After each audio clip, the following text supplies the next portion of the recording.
aan horeba uga hadlay arrintaas oo ah arrin been abuur awowgay xaaji guulaad doolayare laga been abuuray oo uu ka been abuuray ninka halkaa buuggaa qoray oo waxaanu tirin gabayaanu tirin uu yidhi wuu tiriyey oo aan jirin ayaan ka hadlayaa waxaan leeyahay gabaygaasi sidii hore baan u sheegay waa gabayaan xaaji guulaad doolayare tirin waa gabay ay tiriyeen kabacad niman kabacada wuxuu sheegay ina guri barwaaqo wuxuu sheegay wasiirku inuu ka dhaartay guulaad doolayare haddana isagoo le wuu ka dhaartay waxa uu ku qoray buugga waxa buugga lagu qoraa waa faafreeb waxaanan awoogayo maanta 50 sano mootanaa aanu odhanin ayaa buuggaa ku qoran waa qodob waxa aan halkan ka cadaynaya waxaan u aashkatoonnay baarlamaanka Somaliland madaxdiisa sare sida gudoomiyaha baarlamaanka baasho kale waxa uu nagu yiri ani maxamed bedel markaa waan dhamayn waxa uu nagu yiri hawsha annaga wax ka qabanayna oo gelayna haddii aanu nahay baarlamaankii muddo yar oo gaaban kadib ayaan gudoomiyihii kulannay maalin meel hudheela baan ku kulannay gudoomiyaha waxaan ku yiri gudoomiyaha hawsha maxaad ka qabatay wuxuu war hawshii madaxweynaha ayaa yidhi hawsha anaa idinka xil qaaday anaana dhammaynaya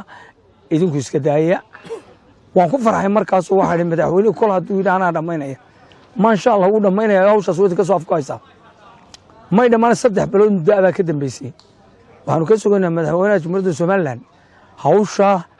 inuu wax ka qabto waayo balaayada dama la qabtay daba la qabto male buuggii fadaaxadda iyo aflagaadada lagu qoray ee uu qoray ina barwaaqo weli wax cid ka garowday iyo wax laga qabtay haba yaraatee midna ma jiro faarax nuur baa laga hayaa Allah u naxariistee wax yaroo la maareyn karaa mariyay iidoor buuggan iyo ninka qorayba waa gardarro garab og Soomaalida waxay ku mahmaahdaa gardarro garab og iyo gaajo guri og iyo gabow geeri og saddexdaa midna lagama kaca baa la yidhi waa gardarro garab ogo siyaasiyiintiisii odayaashiisii guurtida ahaa iyo dadkii ninkani uu ka dhashay intuba waxay garab ku siiyeen buugga aflagaadada ugu qoray hablaha aan u qalmin ee birmageydada ah ee meel walba baaqa iyo dhiilada ka soo diray ee kuwii qurbaa joogay iyo kuwii dalka joogayba ay ka hadleen buugga hablaha lagu aflagaadeeyey way badan yihiin waxaa ka mid ah hablii reer Hargeysa hadlayey waxaa ka mid ah hablaha reer Burco inan ka mid ah gabaygii danood baa ku jira ee fadaaxadda iyo cayda xambaarsanaa oo weliba ninka qoray uu sheegayo gabayaaga gabaygaa tiriyey qabiilkiisa iyo halkuu ka soo jeedo oo keeni karaysa xumaan dambe oo ka dhalata gabaygaa waxaa kaloo ku qoran aflagaado iyo cay foolxun oo ku saabsan inan ka soo jeeda gobolka Sool gaar ahaan reerka garaadada ah gabay aad u foolxun oo xubnaheedii taranka oo qaawan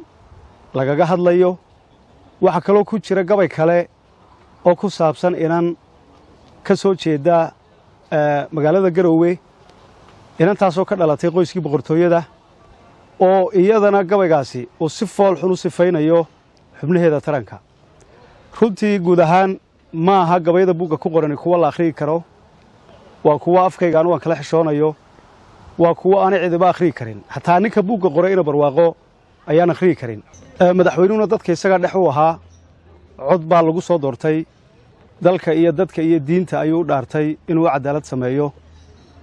marka waxa laga sugayaa cadaaladii